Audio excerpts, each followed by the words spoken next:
A woman has wired more than $1.4 million to an individual that she fell in love with over the internet. Now, Sarah has never met this guy in person, but they have been communicating with one another over the last year and a half.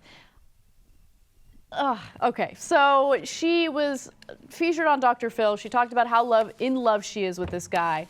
And according to, her experience, he was gushing about how much he's in love with her, and the reason why he's not in the United States yet is because it turns out, he's being charged with unreasonable things abroad, and so he's doing everything he can to get back to her. He just needs her to keep giving her money for lawyers' fees and things like that. So though the mysterious man's accent has changed over time, and he keeps asking for money to be wired to various different countries, Sarah insists that she is, quote, 95% certain that he is telling her the truth. Yeah, that's so sad. I don't like this story. Why does this happen? Okay, so there's like this really interesting psychology behind people who get catfished and are in denial about it. I like the use of the word catfish. Well, that's what it's called online, right? There is an argument that some of the people who are victims are lonely, and that they're in denial about the fact that they're a catfish because they just like the companionship that they're getting from this person online, and revealing the truth would be absolutely devastating to them. So they just kind of keep it going. Look, that is my speculation on this. I don't know if that's the psychology in this particular story, but come on, you're in denial. This guy is obviously very, very shady. He's not in the United States for a better reason than, oh, I keep getting charged with unreasonable things.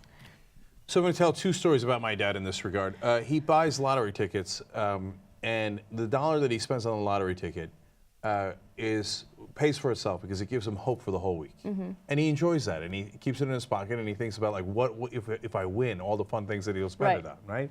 So now this is unfortunately a larger problem, right? Because she's giving away a ton of money, and then she's going to run out of money, and reality is going to come crashing in. But in the meanwhile, I think you're right. Mm-hmm. She's getting hope out of it. She's getting some degree of affection, companionship, love out of it, and she's getting a dream, right? A dream of someone who is so poetic and writing these love letters to her and stuff. And she's like James Bond, and she's going to help him get out of the country. But it's just an expensive dream in this case. It's not like $1 for a lottery ticket. Yeah, it gets worse though. So she owned a condo or an apartment, and she actually sold it in order to be able to wire money to him. I think it was about $550,000 that she got out of selling her home, basically. And look, I don't care how much companionship she's getting. This is wrong, and I wish we could find this guy and actually bring him to justice. But I mean, there are thousands of victims out there like this who fall prey to these types of emails that they get. I mean, she's quoted as saying that an attractive person came on there and said, "Wow, you look like you wouldn't hurt a fly." I said, "Wow, this guy's really handsome. I can't believe he's talking to me." Oof. She's twice divorced. Obviously, oh God, I don't know. I feel terrible about this story. He says he's from Italy, but he happens to be in Africa for work. Now, second story about my dad, he starts getting these emails and way back. This is really early when they first started getting these. And he contacts me and he says, I got this guy coming from Nigeria who's telling me he needs a little bit of money, and then now we're going to get a lot of money. And you have to understand, now we all know, right? But back then, that's the first you've ever heard of it, right? Yeah. And I remember we had a breakfast when I was in college. We talked it over. Yeah. And we decided that it was bullshit. Yeah. Okay. And because we didn't need that dream. Yeah. Do you see what I'm saying? It was alluring because who doesn't want to make money, right? But this stuff is built for people who need it. I know. Right? And so it reminds me of, sorry to politicize this, but Fox News.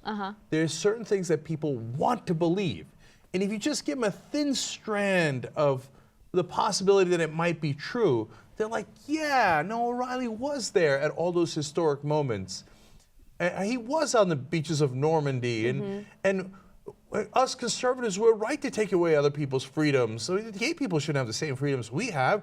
Yeah, that's true. That's true. Yeah. And if we just do more war, I mean, we just had 12 years of war, but if we do 12 more years of war, then we'll have better results. Yeah. Because that way, I'm really afraid.